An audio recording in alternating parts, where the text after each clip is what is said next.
அனைவருக்கும் கோபிநாத்தின் அன்பு வணக்கங்கள் நண்பர்களே.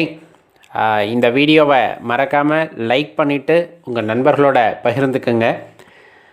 இப்போ வீட்டில் விளக்கேற்ற போகிறோம் அப்படிங்கும்போது கண்டிப்பாக இது எல்லாத்துக்குமே பழக்கமாயிடுச்சு. முன்ன மாதிரிலாம் இல்லை. முன்னெல்லாம் வாரத்துக்கு ஒரு தடவை, மாதத்தில் முக்கியமான நாட்களில் மட்டும்தான் உண்மையாலுமே வீட்டில் விளக்கு ஏற்றுனாங்க.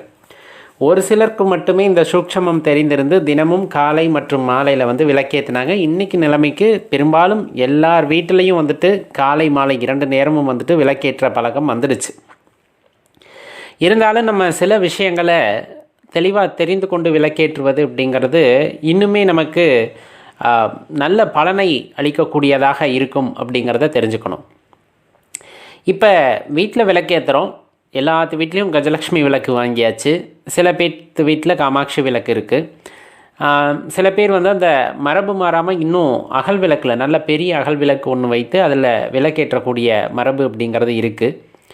இதில் நம்ம என்ன பண்ணணும் அப்படின்னு பார்த்தோன்னா, ரொம்ப முக்கியம், விளக்கு திரி போடும்போது இரட்டை திரியாக போட்டு ஏற்றுங்க அப்படின்னு சில பேர் சொல்ல கேள்விப்பட்டிருப்பீங்க. அது ஏன் அப்படிங்கிற விஷயத்த முதல்ல பார்க்கலாம். இரட்டை திரி போட்டாலும் தூண்டிவிடக்கூடாது, திரியை ரொம்ப தூண்டிவிடக்கூடாது. இப்போ ரொம்ப சின்னதாகவும் அந்த விளக்கு எரியக்கூடாது, அப்படியே தனனும் எரியக்கூடாது. இது சொல்லப்போனால் இந்த மாந்திரீகம் தாந்திரிகம் செய்பவர்கள் அந்த ஆக்ரோஷமான தெய்வங்களுக்கு வழிபாடு செய்யும் போதும் இந்த மாதிரி தனன்னு அதிகமாக எரிய விடுற மாதிரி சொல்லுவாங்க. அதோட வெப்பம் தகிக்கிறது அப்படிங்கிற மாதிரி வரும். நம்ம மிதமான அந்த ஒளியானது இருக்கணும். அப்படிங்கும் போது அளவாக இருக்கணும். ரொம்ப சின்ன ஒளியாக இருந்தாலும் நம்ம அந்த இடத்துல இறைவனை தரிசித்தல் அப்படிங்கிறது கொஞ்சம் ஒரு மாதிரி இருக்கும். அப்படிங்கிறனால நம்மளுக்கு நல்ல இரட்டை திரி போட்டு மிதமான அளவில் எரிகிற மாதிரி தான் விளக்கு எப்போவுமே ஏற்றி பழகணும். இதில் ரொம்ப முக்கியம் என்ன அப்படின்னா, எந்த விளக்கு ஏற்றினாலும் சரி நேராக தரையில் வைக்கக்கூடாது. ஆக்கர்ஷண சக்தி நமக்கு தேவை அப்படின்னு நினச்சோம் அப்படின்னா, உங்களுக்கு பித்தளை தட்டு இருக்குது அப்படிங்கும்போது அந்த பித்தளை தட்டில் விளக்க வச்சு ஏற்றலாம். சரி, பித்தளை தட்டில் போய் நகல் விளக்கு வைக்க முடியுமா? தாராளமாக வைக்கலாம். இல்லை பித்தளை தட்டு இல்லை, காப்பர் தட்டு இல்லை அப்படிங்கிற பட்சத்தில் நம்ம என்ன பண்ணலாம் அப்படின்னா, வாழை இலை இருக்குது, இல்லை அரசை இலை இருக்குது, வீட்டுக்கு பக்கத்தில் இருக்குது அப்படின்னா அது சின்னதாக கத்திரிச்சிக்கிட்டு அந்த வாழை இலையை வச்சு மேலே ஏற்றலாம். நேரடியாக தரையில் வைக்கக்கூடாது. இல்லை நாங்கள் ஸ்டாண்டில் தான் ஏற்றுறோம், பூஜை கபோர்டில் தான் ஏற்றுறோம், எப்படி இருந்தாலும் சரி நேரடியாக விளக்க கீழே வைக்கக்கூடாது அப்படிங்கிறத தெளிவாக தெரிஞ்சுக்குங்க. அதுக்கப்புறம் தொடர்ந்து விளக்கேற்றுறோம் அப்படிங்கிற பேரில் இந்த அந்த கசடுகளெல்லாம் இருக்குது இல்லையா, அழுக்குகள் எல்லாம் அந்த விளக்கில் தொடர்ந்து படிந்து கொண்டே இருக்கிறது. நான் அதை பற்றி கவலைப்படாமல் விளக்கேற்றி கொண்டே இருக்கலாமா அப்படின்னு கேட்டால் அதுவுமே தவறான விஷயம்தான். விளக்கு தெய்வாம்சம் வாய்ந்தது. அதை அழுக்கடைய விடக்கூடாது. ஒரு தொடர் நாட்களில் அதை தொடர்ந்து சுத்தம் செய்து சந்தனம் குங்குமம் அல்லது மஞ்சள் குங்குமம் வைத்து அலங்கரித்து தான் அந்த விளக்கை நாம் ஏற்ற வேண்டும் அப்படிங்கிறத தெளிவாக தெரிஞ்சுக்கணும். சில பேர் ஒரே விளக்கில் எல்லா தெய்வத்தையும் ஆவாகனம் செய்து ஒரே விளக்காக ஏற்றுவார்கள். சில பேர் துணை விளக்கு ஏற்றுவார்கள். குலதெய்வத்துக்கு அப்படின்னு தனியாக விளக்கு ஏற்றுறவங்க இருக்கிறாங்க. அப்படி தனித்தனியாக விளக்குகளை ஒரு வீட்டில் ஏற்றலாமா அப்படின்னா கண்டிப்பாக ஏற்றலாம். அதில் எந்த மாறுபாடுமே கிடையாது. ரொம்ப முக்கியம், நம்ம விளக்கு ஏற்றுறோம் அப்படிங்கும்போது ஒரு கன்னியாவது பூ அந்த விளக்கிற்கு வைத்து ஏற்ற வேண்டும் அப்படிங்கிறத தெளிவாக தெரிஞ்சுக்கணும். இப்போ ரொம்ப கஷ்டம், வீட்டில் ரொம்ப கஷ்டம், பணத்திற்கு ரொம்ப நெருக்கடி, கடன் தொல்லை தாங்க முடியவில்லை அப்படின்னு சொன்னால், ஏற்றுகின்ற விளக்கில் ஒன்றை கடன் நீங்க வேண்டும் என்று நினைத்து மேற்கு திசை நோக்கி விளக்கை ஏற்றி வையுங்கள். அது ஏற்றுற விளக்கில் பார்த்திங்கன்னா சிவப்பு நிற திரி போட்டு மேற்கு திசை நோக்கி நீங்கள் விளக்கை ஏற்றுறீங்க அப்படிங்கும்போது வீட்டில் கடன் தீர வேண்டும் என்ற எண்ணத்தில் அந்த விளக்கை ஏற்றுங்கள்.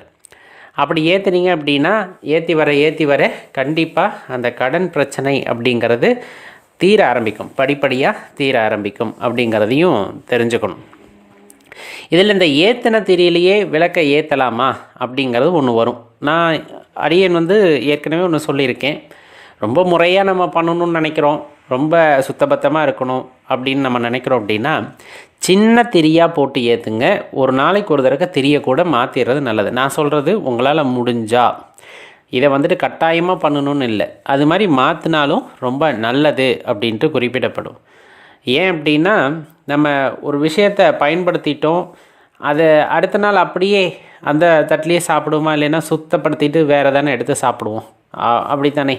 அது ஒரு விஷயத்தை வந்து ரொம்ப தூய்மையாக படைக்கிறோம் அப்படிங்கும்போது அது நம்ம மனசுக்குள்ளே ஒரு ஆனந்தத்தை ஏற்படுத்தும். வேறு எதுவும் இல்லை. இறைவன் எதையும் ஏற்றுக்கொள்வார் கண்டிப்பாக. இப்போ மனசில் நெருடல் இல்லாமல் நீங்கள் எதை செஞ்சிட்டாலும் அதில் பிரச்சனை இல்லை. ஆனால் ஒரு விஷயத்தை பார்க்குறோம், அது அழுக்காக இருக்குது. இப்போ நான் அந்த தீபத்தை ஏற்றினா எப்படிங்கிற அந்த மன ஒரு ஒரு நெருடல் வந்துருச்சுன்னா அதில் பிரயோஜனம் இல்லாமல் போயிடும். அதனால தான் சொல்கிறது, விளக்கை சுத்தப்படுத்திட்டு தினமும் வந்துட்டு திரியை மாற்றிட்டு ஏற்றுறது உத்தமம். அந்த திரியை என்ன பண்ணலாம், சில பேர் வந்து எடுத்து வச்சுருந்து அது மொத்தமாக வந்துட்டு ஒரு அப்புறப்படுத்துவாங்க. சில பேர் அப்பப்போ அப்புறப்படுத்திடுவாங்க. சில பேர் அதவே திருஷ்டி சுற்றி போடுவாங்க. அதெல்லாம் நம்மளுக்கு தேவையில்லாது அப்படின்னா கூட முதல்ல அந்த விளக்கை ஏற்றும் பொழுது தினமும் திரியை மாற்றி விடுவது உத்தமம் அப்படிங்கிறத தெரிஞ்சுக்குங்க. இல்லை எனக்கு எந்த மன நெருடலும் இல்லை, நான் தொடர்ந்து அப்படியே ஏற்றிக்கிறேன் அப்படின்னா தாராளமாக ஏற்றலாம். ஆனால் இந்த கசடுகள் இந்த மாதிரி அழுக்குகளை வந்துட்டு விளக்கில் தங்க விடாதீங்க அப்படிங்கிறத மனசில் எப்போவுமே நிறுத்திக்குங்க. இப்போ அகல் விளக்கு ஏற்றுறோம். அகல் விளக்கு நல்ல பெரிய அகல் விளக்கு 2 ஏற்றலாமா அப்படின்னா முடிஞ்ச அளவுக்கு 2 ஏற்றுங்கள். இந்த என்ன சொல்கிறது, ஒரு அகல் விளக்கு, ஒரு காமாட்சி விளக்கு, இந்த மாதிரி இணைகளை மாற்றி ஏற்றலாமா அப்படின்னாலும் வீட்டில் ஏற்றலாம். இந்த விளக்கு அப்படிங்கிறது பார்த்திங்கன்னா வெளிச்சத்தை கொடுக்கக்கூடியது, இருளிலிருந்து ஒரு வெளிச்சத்தை பிறக்க வைக்கக்கூடியது. அந்த வெளிச்சம் உண்டாகும் போது நம்முள்ளே இருக்கின்ற இறைவன் தெரிவார் அப்படிங்கிறது தான் அதோட தாற்பயம். இப்போ பூஜையிலேயே நிறைய இறைவனோட படங்கள் விக்கிரகங்கள் எல்லாம் வச்சுருப்போம். அந்த காலத்தில் லைட் இல்லை இல்லையா? அப்போ வந்து இந்த விளக்கை ஏற்றும் போது அந்த வெளிச்சத்தில் வந்துட்டு இறைவனை காண முடியும். அதே போல் தான் நம்முள் வந்துட்டு அந்த ஜோதி தரிசனம் கிடைக்கும் போது நம்முள் இருக்கின்ற இறைவனை காணலாம் அப்படிங்கிறது அதனுடைய பெரிய சூக்ஷமம் அப்படின்னே வச்சுக்கோங்களேன். அப்போ முறையான வகையில் நம்ம விளக்கை ஏற்றுகின்றோம் அப்படிங்கும்போது கட்டாயமாக அதுக்கு பலன் கைமேல் கிடைக்கும் அப்படின்னா அதில் எந்த மாற்றம் கருத்துமே கிடையாது. சூக்ஷமமாக சொல்லப்படுவது, வீட்டில் குத்துவிளக்கு ஏற்றுதல் அப்படிங்கிறது ரொம்பவே சிறப்பு வாய்ந்த ஒரு விஷயம். ஏன் அப்படி சொல்லுவாங்கன்னா, குத்துவிளக்கவே மகாலட்சுமி அம்சமாக குறிப்பிடுவாங்க. அதுலேயும் இன்னும் சொல்லப்போனால் சிவன், பிரம்மா, விஷ்ணு உரைகின்ற இடமும் குத்துவிளக்கு தான் அப்படின்னு சொல்லுவாங்க. இப்போ பார்வதி, சரஸ்வதி, லக்ஷ்மி தேவி 3 பேரும் உரைகின்ற இடமும் குத்துவிளக்கு தான் அப்படின்னு சொல்லுவாங்க. தெய்வ கடாட்சம் நிறைந்தது சொல்லப்போனால். அப்போ வாரத்திற்கு ஒரு முறையாவது வீட்டிலே குத்துவிளக்கு ஏற்றுங்கள். நம்ம ஏதோ ஒரு திருவிழா காலங்களில் பயன்படுத்துகிற வழக்கம் இருக்கும். இருந்தாலும் ஒரு வெள்ளிக்கிழமை, செவ்வாய்க்கிழமை நாட்களில் பார்த்து வீட்டில் குத்துவிளக்கை ஏற்றி வைத்து குத்துவிளக்கவே வழிபாடு செய்வது அப்படிங்கிறது ரொம்ப உத்தமம். பௌர்ணமி தினங்களில் விளக்கு பூஜை அப்படின்னு செய்வோம் இல்லையா? அந்த விளக்கு பூஜை செய்வதும் பார்த்திங்க அப்படின்னா கண்டிப்பாக உங்கள் வாழ்க்கையில் ஒரு நல்லபடியான மாற்றத்தை, மேன்மையை உண்டு செய்யும் அப்படிங்கிறத ஞாபகத்தில் வச்சுக்கணும். அப்போ விளக்கேற்றுவதில் இத்தனை விஷயம் இருக்கா அப்படின்னா கண்டிப்பாக இருக்குது. கீழே அந்த பித்தளை தட்டு, வெள்ளி தட்டு, இந்த மாதிரி தட்டுகளை வைத்து ஏற்றுவது, அதை முறையாக பராமரிப்பது, பூ பொட்டு வைத்து விளக்கை ஏற்றுவது, திரியை அடிக்கடி மாற்றுவது, அந்த அழுக்கடையாமல் விளக்கை பார்த்து கொள்வது, அதே போல் விளக்குகள் மாற்றி ஏற்றுவது, ஒன்றுக்கும் மேற்பட்ட விளக்குகள் ஏற்றுவது எல்லாமே நன்மையை தரவல்லது அப்படிங்கிறத தெரிஞ்சுக்குங்க. விளக்கு ஏற்றும் போது பஞ்சக்கூட்டு எண்ணெய், 7 எண்ணெய் கூட்டு இந்த மாதிரி சொல்கிறாங்கன்னா அதோட சரியான விகிதம் தெரியாமல் வீட்டிலே அதை ஏற்றக்கூடாது. அதை வந்து தெரிஞ்சுக்கணும். அதுக்கு நம்ம தனியாக நல்லெண்ணெயோ விளக்கெண்ணெயோ பயன்படுத்தி ஏற்றுவதே சால சிறப்பானதாக இருக்கும் நண்பர்களே. அனைவருக்கும் கோபிநாத்தின் அன்பு வணக்கங்கள் நண்பர்களே. நம்ம வாழ்க்கையில் நிறைய விஷயங்கள் நமக்கு தேவைப்படுகிறது. அது பொருளாக இருக்கலாம், உறவுகளாக இருக்கலாம், அல்லது ஆன்மீகம் சார்ந்த முன்னேற்றமாக இருக்கலாம். ஆனால் கேட்டது கிடைக்கவில்லையே என்ற ஏமாற்றமும் நம் வாழ்க்கையிலே நிறைந்திருப்பதை நம்மால் காண முடிகிறது. இப்போ ஒரு விஷயம் எனக்கு தேவைப்படுகிறது, அது எந்த தடையும் இல்லாமல் எனக்கு கிடைக்க வேண்டும் அப்படின்னா என்ன பண்ணணும்? ஏன்னா நிறைய பரிகாரங்கள், தாந்திரிக பரிகாரம் அந்த மாதிரியெல்லாம் சொல்கிறாங்களே, அதெல்லாம் செய்யணுமா அப்படிங்கிற கேள்வியெல்லாம் இருக்கும் இல்லையா? அப்படி ஏதேனும் உங்களுக்கு கோரிக்கைகள் இருக்கிறது, நிறைவேற வேண்டும் என்று நினைத்தால் இந்த பதிவை முழுமையாக காணுங்கள். இந்த பதிவிலே குறிப்பிடுவது போல உங்களுக்கு ஏதேனும் அனுபவம் இருந்து நீங்கள் நினைத்ததை பெற்றிருந்தால் கீழே கமெண்ட்டில் சொல்லுங்கள். ஏன்னா இது உண்மையான விதி அப்படிங்கிறது அனைவரும் அறிந்து கொள்ளட்டும் என்பதற்காக. இப்போ ஒரு விஷயம் நம்ம வாழ்க்கையில் தேவைப்படுது அப்படின்னா நம்ம அதை எதிர்பார்ப்போம் இல்லையா? உதாரணத்திற்கு ஒரு வேலை எனக்கு வேண்டும் அப்படின்னு நினைக்கிறோம். அப்போ அந்த வேலை எப்படி இருக்க வேண்டும், எந்த மாதிரியெல்லாம் நான் அதில் இருக்க வேண்டும், இந்த மாதிரியான கற்பனை சக்திகள் அதிகமாக இருக்கும். அந்த வேலை வேண்டும் அப்படிங்கிற அத்தியாவசியமும் அந்த இடத்துல ரொம்ப முக்கியமாக இருக்கும். சில பேர்த்துக்கு குழந்தை வேண்டும் அப்படின்னு இருக்கும், சில பேர்த்துக்கு நல்ல வீடு வேண்டும் அப்படின்ற எண்ணம் இருக்கும். இந்த மாதிரி நிறைய விஷயங்கள் இருக்கட்டும். இதற்கெல்லாம் அடிப்படை கடின முயற்சி, அதில் எந்த மாற்று கருத்துமே இல்லை.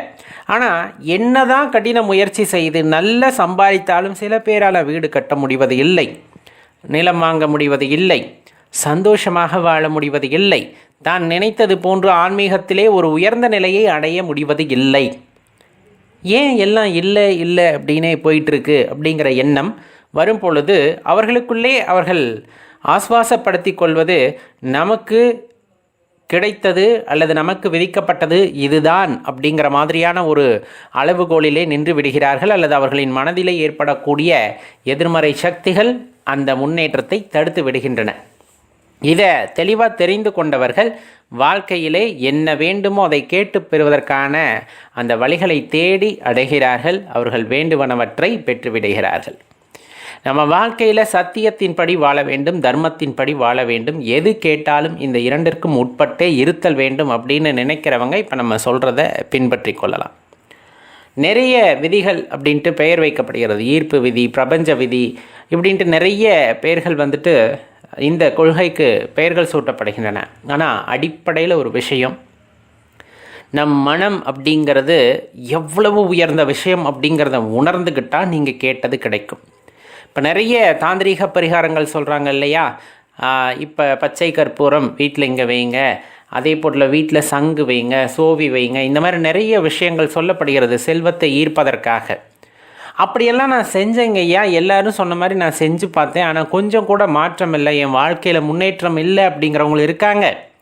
அதை நான் செஞ்சதுமே என் வாழ்க்கையில் ஒரு பெரிய முன்னேற்றமானது வந்தது அப்படின்னு சொல்கிறவங்களையும் உங்களால் பார்க்க முடியும். அதற்கு அடிப்படையான காரணமும் நம் மனம்தான் அப்படிங்கிற விஷயத்தை தெளிவாக தெரிஞ்சுக்கணும்.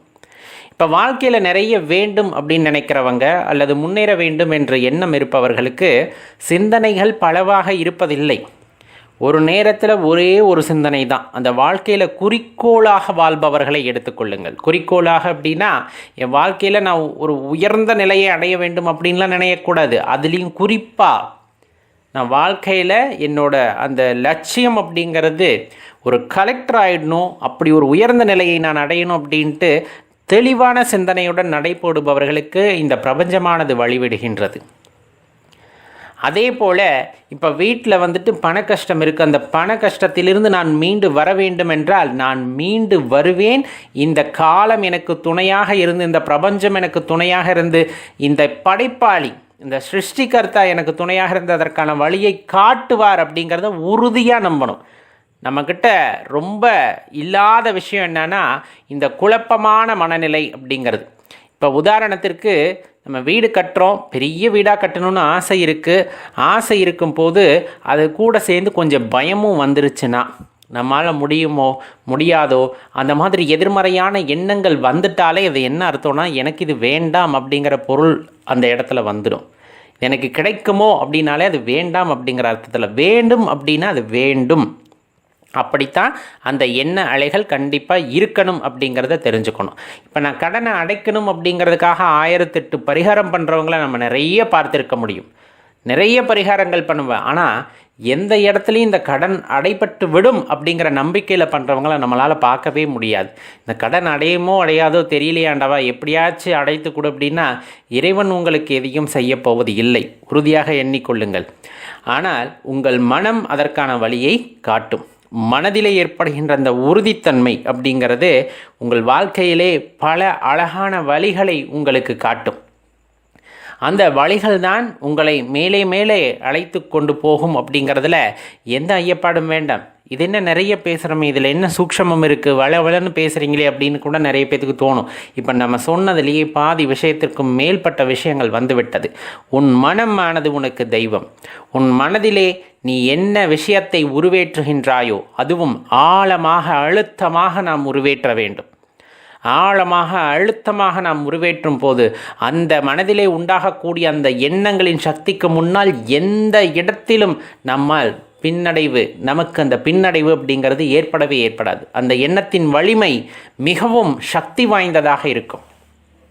கடனை அடைக்கணும், அவ்வளோதானே, கடன் அடைந்து விட்டது, எனக்கு அதற்கான வழியை இந்த இறைவன் அல்லது இந்த பிரபஞ்சம், இந்த இயற்கை, நீங்கள் எப்படி நினச்சாலும் சரி, அந்த பிரபஞ்சமானது எனக்கு வழியை காட்டிவிட்டது அப்படிங்கிற மாதிரியான அந்த உறுதித்தன்மையோடு நீங்கள் முன்னேறுபவராக இருந்தால் கண்டிப்பாக இந்த பிரபஞ்சம் அதற்கான வழியை காட்டுகிறது. இது குழந்தைகளிலிருந்தே இதை நாம் பக்குவப்படுத்தி அவர்கள் மனதிற்குள் செலுத்த வேண்டும். ஏன்னா ஆன்மீகத்தில் கூட சில முன்னேற்றம் அப்படிங்கிறது இல்லாமல் போச்சு அப்படின்னு எண்ணிக்கொள்பவர்கள், என்னால் இந்த நிலையை அடைய முடியுமா என்று கேட்கும் பொழுதே என்னால் முடியாது அப்படிங்கிற உள்ளர்த்தமானது அதற்குள்ளே வந்து விடுகிறது. எனக்கு இது வேண்டும், இறைவனை முழுமையாக சரணடைந்து விட்டேன், எனக்கு இது வேண்டும், எனக்கு என்ன நடக்கும்லாம் தெரியாது, எனக்கு ஆன்மீக முன்னேற்றம் தேவை, எனக்கு என்ன பண்ணுவியோ ஏது பண்ணுவியோ எனக்கு தெரியாது, எனக்கு ஒரு வீடு வேண்டும். இதை இறைவனிடம் நாம் கேட்கின்றோம். இறைவனாக இருந்தால் இறைவன், பிரபஞ்சமாக இருந்தால் பிரபஞ்சம். நாம் அழுத்தமாக கேட்கின்றோம், நம் மனமானது நம்புகிறது. இந்த இயற்கை அதற்கான வழியை கண்டிப்பாக ஏற்படுத்தி தரும். நீங்கள் என்ன கேட்கிறீர்களோ அதற்கான வழியை யார் ஏற்படுத்தி தருவார்கள்? இறைவன், இயற்கை ஏற்படுத்தி கொடுக்கின்றது அப்படிங்கிறத தெரிஞ்சுக்கங்க. அப்போ எண்ணத்தின் வலிமை அதிகமாக இருந்தால் எந்த விஷயத்திலையும் நீங்கள் ஜெயிச்சிடலாம். நிறைய சம்பாதிக்கணும்னு நினச்சாலும் கண்டிப்பாக சம்பாதிக்க முடியும். பல வகையில் வந்து சேரும். அதே போல் ஆன்மீகத்திலே மிக உயர்ந்த நிலையை அடைய வேண்டும் என்று நினைத்தாலும் கண்டிப்பாக அதற்கான வழியை இறைவன் ஏற்படுத்தி தருவார். கடனை அடைக்க வேண்டும் என்று உறுதிப்பாடுடன் இருக்கிறீர்கள், நாங்கள் அனைவரும் இணைந்து எங்கள் வீட்டில் இருக்கக்கூடிய கடனை அடைத்து விடுவோம், அதற்கான வழியை இறைவன் காட்டுவார் அப்படிங்கிற அந்த நம்பிக்கை உங்களுக்குள் இருந்துன்னா கண்டிப்பாக அதுவும் சாத்தியமாகும். இல்லை நீங்கள் எந்த விஷயத்தை நினைத்தாலும் சரி, உறுதியான நிலைப்பாட்டுடன், பல குழப்ப நிலையில் இல்லாமல் ஒரே சிந்தனையுடன் எங்களால் முடியும், என்னால் முடியும் அப்படிங்கிற அந்த உறுதித்தன்மையை மனதிலே ஏற்படுத்தி கொண்டு அதை நோக்கி நீங்கள் பயணிக்கிறீர்கள் என்றால் கண்டிப்பாக உங்களுக்கு தோல்வி என்பதே இருக்காது என்பதை தெரிந்து கொள்ளுங்கள் நண்பர்களே. ரொம்ப சாதாரணமாக தெரிஞ்சிட போது இது ரொம்ப ரொம்ப ரொம்ப சக்தியான வழி அப்படின்னு சொன்னால் அது மிகையாகாது. இதை அனுபவ ரீதியாக உணர்ந்தவர்கள் தெளிவாக தெரிந்து கொண்டிருப்பார்கள். இதுதான் வாழ்க்கையிலே என்ன வேண்டுமோ அதை கேட்டு பெறுவதற்கான இரகசியம் என்பதை. மனதை திடமாக, உறுதியாக ஒரே சிந்தனையில் வைத்து கொள்ளுங்கள். வேண்டுமென்றால் வேண்டும், சத்தியத்தின்படி, தர்மத்தின்படி எனக்கு வேண்டுமென்றால் வேண்டும் அப்படிங்கிற அந்த வைராக்கியம்தான் உங்களை எல்லா உயரத்திற்கும் எடுத்து செல்லும் அப்படின்னா அது மிகையல்ல நண்பர்களே. இதை உணர்ந்திருந்தீர்கள் என்றால் உங்கள் நண்பர்களுடனும் பகிர்ந்து கொள்ளுங்கள். நன்றி, வணக்கம்.